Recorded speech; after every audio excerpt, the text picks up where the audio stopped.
Hi, everybody. Welcome to another episode of Osprey Observer TV. With you as always, Jonny Torres and Marie Gilmore, editor-in-chief of the Osprey Observer. We love bringing you these interviews, and especially when they're really unique, and certainly nothing gets more unique than packing all your stuff up and hitting the road. And we're going to talk to a family who did just that. Marie kicks off this interview with Red, White, and Bethune. Hi, everybody. Today I'm really excited. Our family took the plunge this year and got into becoming an RV family. And as we've been learning the ropes and learning how to use our RV, and maybe think about this really successful local business, Jenn's Pup and Suds, who earlier this year kind of wrapped up their entire life in the community and became full-time RV family. So I'm so excited today that Jenn Bethune has joined us. She is the matriarch of Red, White, and Bethune, which is becoming a lifestyle brand. I went and subscribed to their YouTube channel. I've been checking out their Facebook page and watching all their videos of how they're transitioning life with mom, dad, 3 kids, 6 dogs into living full-time in an RV. So Jenn, thank you so much for joining us today. Thank you for having me. So tell us about making this plunge to full-time RV life. So we've been RVers for probably 8 years now, and we've had everything from Class A's, which are the ones you drive, to travel trailers and fifth wheels. And last summer, we made a trip up to see my sister in Tennessee. We were gone for like 3 weeks. And when we got home, we're unloading the RV, and my husband says, what if we just sold everything and moved into the RV and traveled the country? I was like, no, you're insane. That's not happening. We're not doing that. My business is doing great. Like, no. So then for the next 2 weeks, I daydreamed every single day about living that RV lifestyle and being at the Grand Canyon and, you know, showing the kids America. So at the end of 2 weeks, I go up to him and I'm like, so what do you think about going full time? And he's like, no, we're not doing that. And so we ended up, I convinced him that this is what we needed to do. And from August to October, we kind of started planning everything out, and we had our plan set in place. And then in October, we announced to the world that we're closing our very successful pet spa and putting our house on the market and selling everything and remodeling a bus. So it looked very sudden to a lot of people. It looked overnight to them, but you know, I don't put all my business out there. And we just kind of decided to make this change, and you know, YOLO, right? I agree. So tell us about what you're living in now. And I know obviously in the midst of all these plans, quarantine hit, the coronavirus hit, COVID-19. So I know you've adjusted things a little bit, but you're still living full-time in your RV, right? Yeah, so my husband, instead of using our older RV, we decided to sell it because it wasn't really full-time worthy. And so doing this for so many years, we knew exactly what we wanted. My husband wanted an old Silver Eagle passenger bus, essentially. And what we bought was a 1983 Silver Eagle. We redid the entire inside. It's 40 feet long. So It took us 3 months to redo the whole thing. It came from a gospel singer, actually. He toured the country in this with his band, and we still keep in contact with him. He can't wait to see it in person. But yeah, we did that in November. We wrapped up about mid-February, beginning of March, and then COVID hit. So just as we were putting our house on the market, quarantine happens. And so knock on wood, we are actually under contract right now. We just signed the contract yesterday. We should close next month. And then we can actually go, because COVID just set us back so much because we didn't want to be traveling the country with a house on the market. You know, we wanted and also most of the world was shut down. And yes. We found looking for campgrounds, there was a lot of things closed or at 50% capacity. So now that things are opening back up, the world is kind of inching forward to a little sense of normalcy with new protocols in place. Now is a better time anyway. And so tell us about how you live in 40 feet with a family of 5 and 6 dogs. It's a lot to get used to, but I will tell you this, I'll never go back to a big house again. I will never, even if we like go back to a stick and bricks house, It'll be a tiny house because I never want the big space anymore because everything has a place. And when you design your own RV that you're going to be living in, you design it to where every single thing has an area that it needs to go. Everybody has just the right amount of space. And truth be told, when you're RV living, you want to be outdoors mostly. You're not going to be cooped up in the RV when you're going to so many cool different places. But we have a huge king size bed in our bedroom. Shockingly enough, that was a big thing. My husband and I needed a king size bed. Each of the kids have their own bunk, and these bunks, they slept full size men. So the kids have plenty of room in there. And then the dogs have their own kennel, like custom kennel. It's behind me that fits all the dogs in it.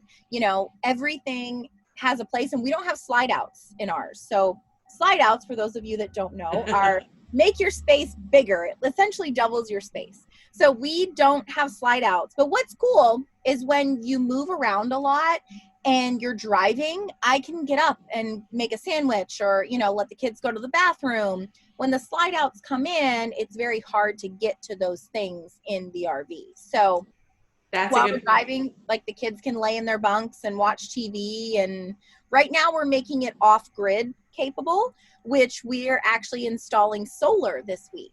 So we can go stay like out in Arizona in the West. They have what's called BLM land, which is Bureau of Land Management, and it's free to stay on. You can stay for 14 days, but they don't have hookups. They don't have anything like that.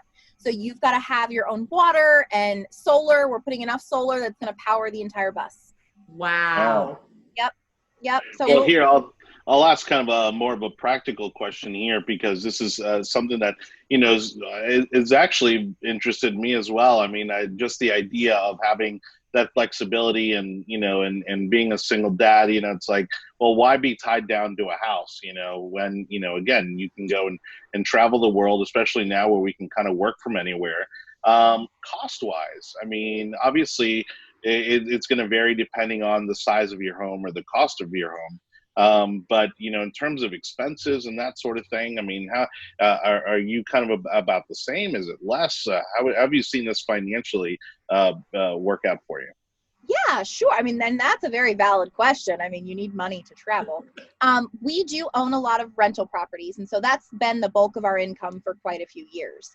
But just off the top, when we decided to go from living in a house to living in a bus, we cut $40,000 a year out of our expenses. Wow. Like that is, you know, home insurance, mortgage, all of that. Plus we had a cleaning lady come, just these things right off the top. The kids' schooling, they had went to a private school, so we took that out. So saving 40 grand a year was a big thing for us. They also have what we're looking into joining. Well, cars and car payments, right? Yeah, car exactly. Insurance. Like no car. Well, we'll have we have bus insurance. We own our bus. Right. We're going to be trading our van in and getting a Jeep, and we'll own the Jeep. So that way we don't have that kind of payment. But it really takes all of your monthly payments down. Groceries even. You only have so big of space you can fit groceries on here. And we only eat what we need and go shopping when we need to. So we're not buying excessive stuff. And when you have this amount of small space, you can't buy a whole bunch of things. So that's a good thing as well. And when you stay at RV parks, the electric is included. So you don't have that electric bill that you're having to pay every single month. So our bills have decreased dramatically. And so you own rental properties, but you also are kind of creating a lifestyle brand. Yeah, Is that an income opportunity as well? Red, White, and Bethune, which I love your branding. I don't know if you have one of your shiny mugs or anything that you can put on display, but I love a mug by me. Yep. E-Marie is amazing. She creates all of our mugs for us. But yeah, we really are. And we're very close to being monetized on YouTube. We need about 800 more watch hours. And a lot of people think when you start a YouTube channel, oh, you make money right away. And that is not the case. You've got to show up every single day, put content out there, constantly be, networking about yourself and your channel. And so we're very close to that. We do Amazon Associates, which is an affiliate program. You get your own link. So I only give my link out to things that I've purchased and I like. So you have your own link and you make a small commission off of anyone that buys something from that link.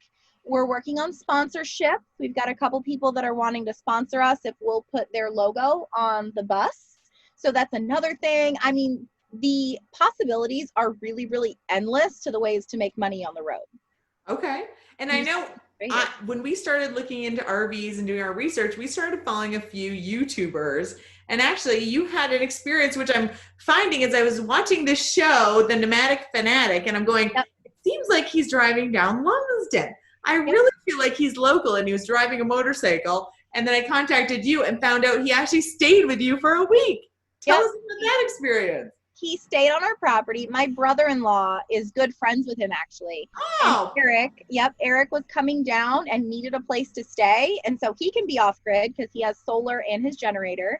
Okay. And he stayed on our property for a week, and we got to take him around and meet him and see inside his RV and meet his cat. And we've become really good friends. So it's a really cool community in that sense, is when you're out traveling is when you really get to meet people and connect. So he's a very awesome, down-to-earth guy. Like, you see someone on YouTube has 200,000 subscribers, you think that they're, stuck up and stuff, but he's answered whatever questions we wanted, and we took him to Fort DeSoto and we hung out, and it was really cool.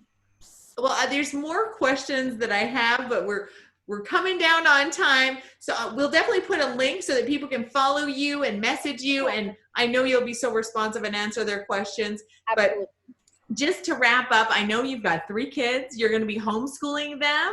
Yep, we are. Okay. Yep, we started FLVS in January, and I took them out early. I mean, it worked out pretty well. But we started FLVS in January. We're going to switch curriculum, I think, in the fall, because when we're off places and we may not have internet, I would rather them, be learning from books and stuff. So there's curriculum out there that's the whole year's worth of books. And so we're probably going to switch to that. But homeschool hasn't been terrible. Shockingly, not that bad. Well, and we've all been doing it since March. So actually, you were just ahead of the curve on that too, Jen. So it seems like the timing of this couldn't have been any better. Just as a final question, 1 or 2 things that are most surprising to you turning into a full-time RV family that someone who might be thinking about it would want to know? It's not for the faint of heart. You have to remind yourself every day that it's worth it. And for us, we can't wait to be on the road, to meet all the different people. And for us, is showing kids the country that we live in. I never got to do that as a kid. The first time I left the state of Florida, I was 19 years old with Kyle, my husband. He took us on a trip. So, just to be able to show the kids that is memories that you will cherish forever. Well, congratulations, Jen, Red, White, and Bethune. I think you've taken the pledge of what most of America kind of has a vision of doing, and you've done it. So I'm going to be watching and following and commenting and loving and liking and following all of your adventures. So congratulations, Jen. I'm really proud of you, and I'm so excited to see where you're going to go. Thank you, guys. We'll see you on the road. Thank you again to Jenn Bethune for that great interview, and safe travels to you and your family. It's Red, White, and Bethune. Again, links to them are going to be in the description for this video. And don't forget to subscribe. Subscribe to them. Subscribe to us. Make sure you follow the Osprey Observer TV. Man, I'm sure we will be getting updates on the adventures of Red, White, and Bethune. Marie, lots going on in the community. As always, people are excited that summer's here and things are slowly getting back to normal. Tell us what's going on at the Osprey Observer. We've got a couple great stories coming in our latest Brandon edition. One of them is a local pawn shop owner became friends with a Vietnam War vet who she found out was living in his truck. He has a home, he has a property, but there was a leak, the plumbing didn't work, there was a fence issue, and he got a zoning violation. So he was actually sleeping in his truck. So actually she pooled together members of the community. They're fixing the leak. They've got his roof repaired. He's no longer having to sleep in his truck. And this all came together within a matter of 3 weeks. It's a heartwarming story in our Brandon edition. We've got all the details, and there's certainly still room for people to help, but it's wonderful to see the community coming together like that. Another story we've got is there's a lady in Valrico who actually found one of those cartoon maps of Brandon from 1986 that kind of had the bubbles of all the different businesses. She actually took it to a shop and had it digitized. so that people can buy a copy of this for $35. And all the money actually goes to charity. It goes to Echo.